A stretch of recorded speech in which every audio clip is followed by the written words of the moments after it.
A massive chemical burn hints at some of the trauma experienced by Laurel, one of 40 dogs brought to Maryland from New Orleans. It was very rewarding. They were very happy. The dogs were very well behaved. Phil Stallings is director of Animal Rescue, Inc.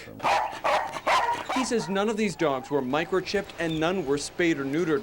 Country Comfort Kennels near Delta, Pennsylvania has set aside an entire separate building just to house the dogs, many of which are sick, wounded, dehydrated, even emaciated like this white shepherd.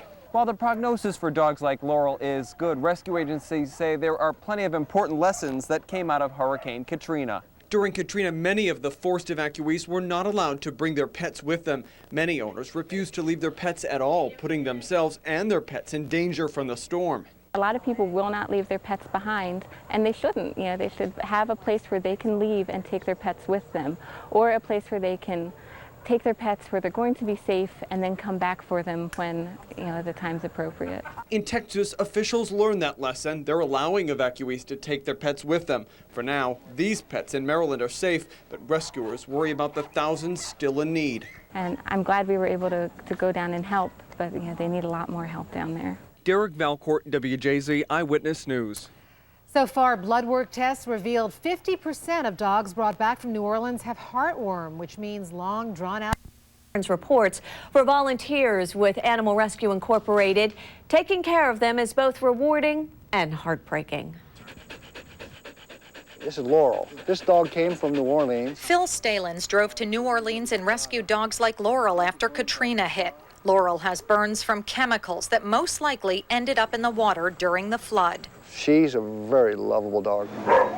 A Delta, Pennsylvania kennel has donated space for the animals. The dogs are quarantined as rescuers nurse them back to health. A lot of them were totally emaciated. Rescuers have named the dogs after towns they traveled through to get here. This dog has been named Bayou. He has heartworm as well as eye damage. His cornea has actually been burned by the intense sunlight from the glare off the water. He waited on a rooftop in New Orleans for days, waiting to be rescued. That's probably, I would say, one of the hardest things I've ever done in my life. Volunteer Amy Kessler says it's been an emotional journey.